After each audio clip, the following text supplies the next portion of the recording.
سیرت مبارکہ کے حوالے سے چند گزارشات کروں گا۔ حضرت عمر فاروق رضی اللہ عنہ کا تعلق قریش خاندان کی مشہور شاخ بنو عدی سے تھا۔ نبی صلی اللہ علیہ وسلم کی ولادت کے 13 سال بعد سیدنا حضرت عمر فاروق رضی اللہ عنہ کی ولادت ہوئی۔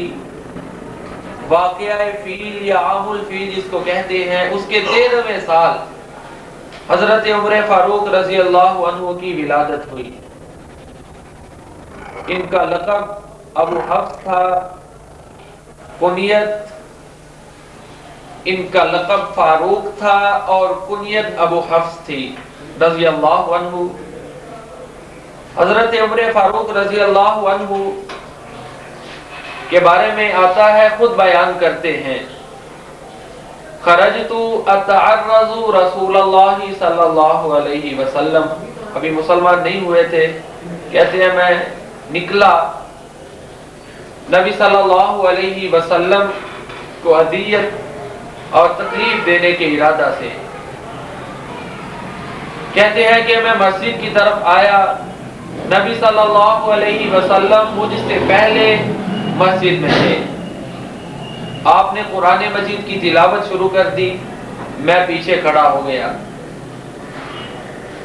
نبی صلی اللہ علیہ وسلم نے سورۃ الفاتحہ کی تلاوت کی، اس کے بعد سورۃ الحاقہ کی تلاوت شروع کر دی۔ سورۃ الحاقہ کی آیات کا اوزان، ان کے اوزان ملتے جلتے ہیں، وزن ملتا ہے، اوزان اور قوافی کہنے ملتے ہیں، ایسا لگتا ہے جیسے قافیے ہیں۔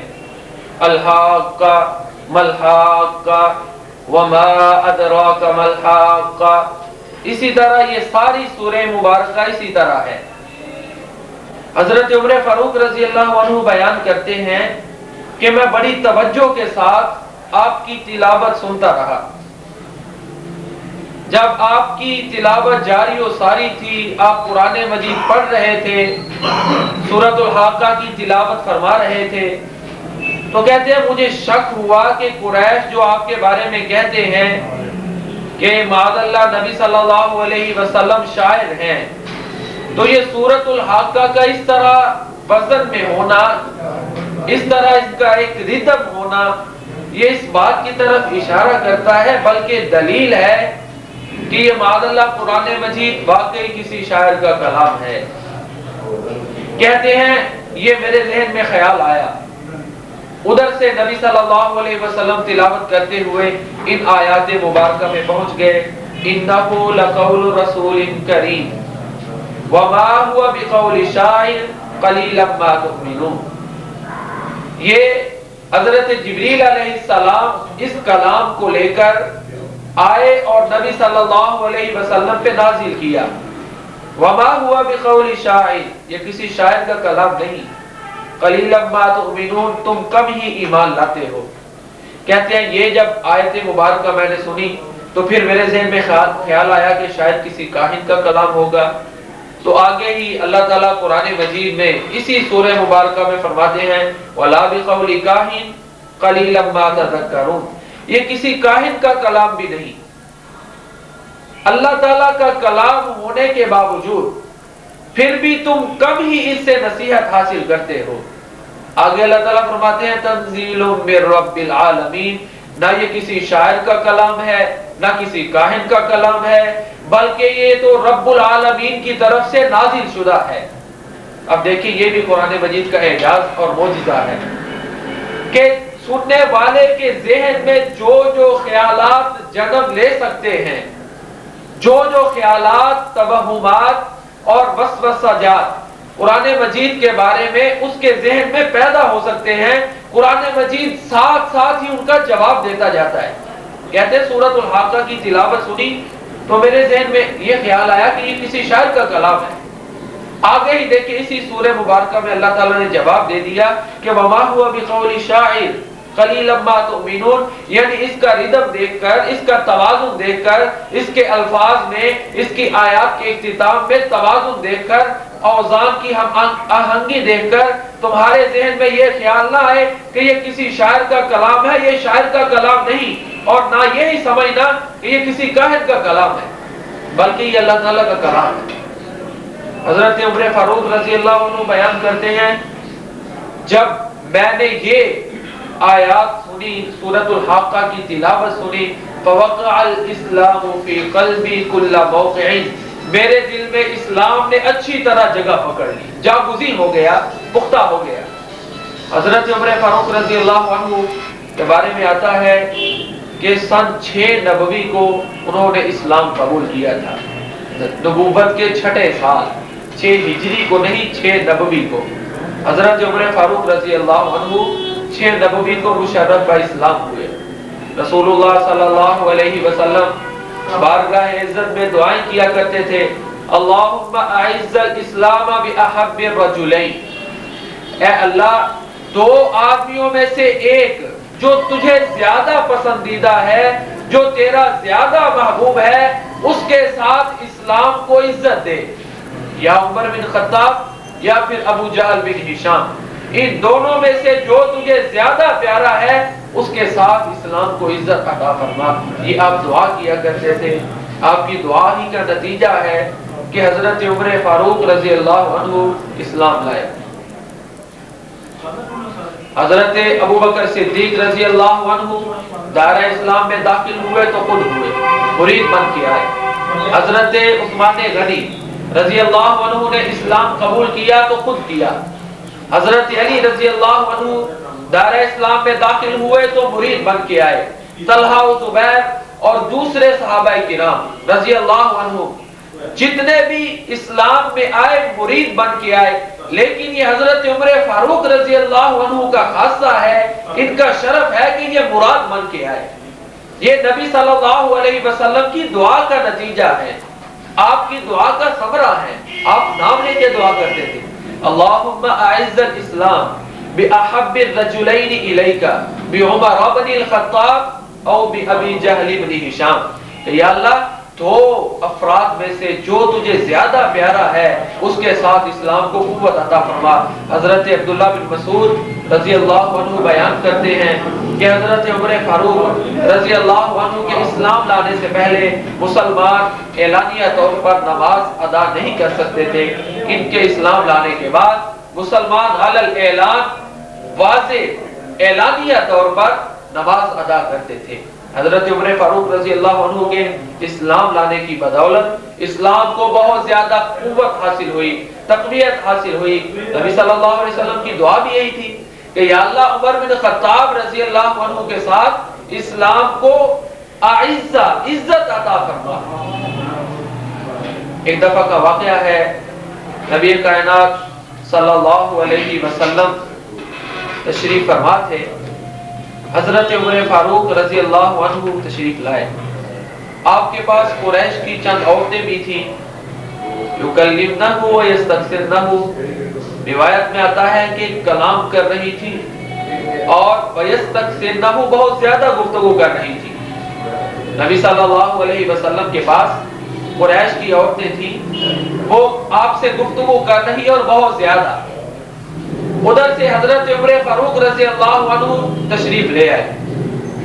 استاذن عمر بن الخطاب رضی اللہ عنہ، جب انہوں نے دیکھا کہ حضرت عمر فاروق رضی اللہ عنہ تشریف لا رہے ہیں، ابتدرن الحجاب، انہوں نے جلدی جلدی جو ہے، روایت میں آتا ہے کہ ابتدرنا فلما سمعنا صوتک ابتدرنا الحجاب، انہوں نے جلدی جلدی جو ہے وہ اوڑھنی جو ہے وہ اوڑھ لی، سیدھے کپڑے سیدھے کر لیے، یہ جو اوڑھنی وغیرہ تھی اس کو سیدھا کر لیا۔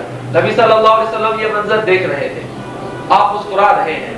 حضرت عمر فاروق رضی اللہ عنہ آئے، آپ مسکرا رہے ہیں۔ حضرت عمر فاروق رضی اللہ عنہ کہتے ہیں اضحک اللہ سنک یا رسول اللہ، اللہ کے رسول صلی اللہ علیہ وسلم آپ کو اللہ اسی طرح ہنساتا رہے۔ کیا معاملہ ہے؟ نبی صلی اللہ علیہ وسلم نے بیان فرمایا کہ اے عمر، تمہارے آنے سے پہلے یہ بڑی گفتگو کر رہی تھی، جیسے ہی تم آئے انہوں نے فوراً اوڑھنیاں اوڑھ لی اور ایک سائڈ پہ ہو گئی۔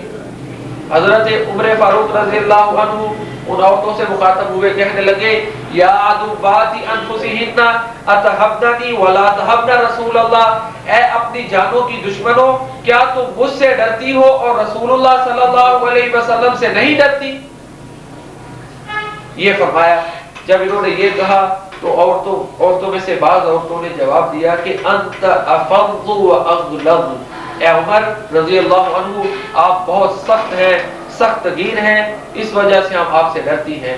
یہ جب معاملہ ختم ہوا تو نبی صلی اللہ علیہ وسلم نے فرمایا اے ابن الخطاب، اے خطاب کے بیٹے، فوالذی نفسی بیدہ، اس ذات کی قسم جس کے ہاتھ میں میری جان ہے، ما لقیک الشیطان سالکا فجا قط الا سلک فجا غیر فجک، اے عمر اگر ایک گلی میں جاتے ہوئے شیطان تجھے ملے، اسی گلی میں تو آ رہا ہے اور شیطان آگے سے آ رہا ہو، نبی صلی اللہ علیہ وسلم فرماتے ہیں اس ذات کی قسم جس کے ہاتھ میں میری جان ہے، اے عمر بن خطاب شیطان اس گلی کو چھوڑ دے گا، جس گلی میں تو آ جائے اس گلی کو، اس رستے کو شیطان چھوڑ کر اور رستہ اختیار کر لے گا۔ یہ حضرت عمر فاروق رضی اللہ عنہ کا خاصہ تھا، ان کی کرامت تھی، یہ اللہ تعالیٰ کی ان کے لیے عطا تھی، انعام تھا۔ نبی صلی اللہ علیہ وسلم نے یہ انہیں بشارت سنائی، اسی لیے نبی صلی اللہ علیہ وسلم فرماتے ہیں لو کان بعدی نبی لکان عمر بن الخطاب، اگر میرے بعد کوئی نبی آنا ہوتا، نبی ہونا ہوتا تو حضرت عمر فاروق رضی اللہ عنہ نبی ہوتے۔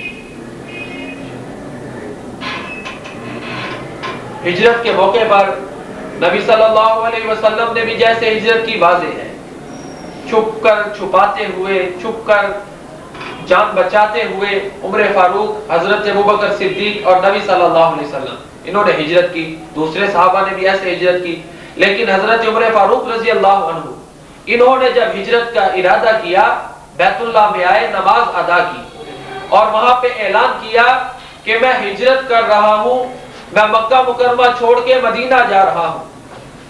جو یہ چاہتا ہے کہ اس کی ماں اپنے بیٹے سے محروم ہو، اس کی بیوی بیوہ ہو، اس کا بچہ یتیم ہو، تو وادی کے اس پار آئے اور میں عمر بن خطاب کو روک کے دکھائے۔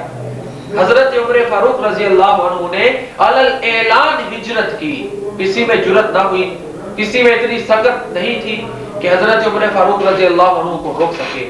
یہ حضرت عمر فاروق رضی اللہ عنہ، نبی صلی اللہ علیہ وسلم فرماتے ہیں بینا انا نائم، میں سویا ہوا تھا، مجھ پر کچھ لوگ پیش کیے گئے حالت نیند میں۔ یہ بات ذہن میں رکھیں کہ رؤیا الانبیاء وحی، انبیاء کا خواب وحی ہوتا ہے، اللہ تعالیٰ کی طرف سے حکم ہوتا ہے، وحی ہوتا ہے، من جانب اللہ ہوتا ہے، وہ شرعی حیثیت رکھتا ہے۔ حضرت عمر فاروق رضی اللہ عنہ کے بارے میں نبی صلی اللہ علیہ وسلم نے دیکھا، پہلے آپ نے چند لوگ دیکھے کہ وہ قمیضیں پہنے ہوئے ہیں، کسی کی قمیض یہ چھاتی تک ہے، کسی کی اس سے زائد ہے، کسی کی کم ہے، کسی کی اس طرح مختلف یہ تناسب میں، مختلف مقدار میں یہ قمیضیں پہنے ہوئے ہیں لوگ۔ حضرت عمر فاروق رضی اللہ عنہ کو نبی صلی اللہ علیہ وسلم نے دیکھا کہ ان کی قمیض جو ہے وہ زمین پہ گھسٹ رہی تھی، اتنی لمبی قمیض ہے کہ زمین پہ گھسٹ رہی ہے۔ صحابہ کرام رضوان اللہ علیہ مجمعین نے پوچھا اللہ کے نبی صلی اللہ علیہ وسلم اس کی کیا تعبیر ہے، اس خواب سے کیا مراد ہے؟ آپ نے فرمایا کہ الدین، یہ دین تھا، یہ جو قمیض تھی یہ دین تھا۔ حضرت عمر فاروق رضی اللہ عنہ سر سے پاؤں تک اللہ کے دین کے پابند ہیں، ان کی ہر گھڑی، ہر لمحہ، ہر لحظہ اللہ اور اس کے رسول کی اطاعت میں گزرتا ہے۔ یہ نبی صلی اللہ علیہ وسلم نے بیان فرمایا۔ ایک اور نبی صلی اللہ علیہ وسلم اپنے خواب کے بارے میں بتاتے ہیں، آپ فرماتے ہیں مجھے دودھ کا پیالہ دیا گیا، میں نے پیا، اتنا پیا کہ خواب میں دیکھا کہ میرے ناخنوں تک ایسے دودھ ہی دودھ ہو گیا ہے۔ کہتے ہیں پھر جو دودھ بچا تھا میں نے حضرت عمر فاروق رضی اللہ عنہ کو دے دیا۔ صحابہ کرام رضوان اللہ علیہ مجمعین پوچھتے ہیں اللہ کے نبی صلی اللہ علیہ وسلم اس سے کیا مراد ہے؟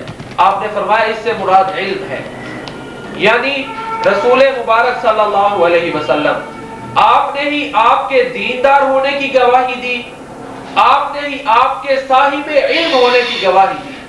آپ نے یہ کہا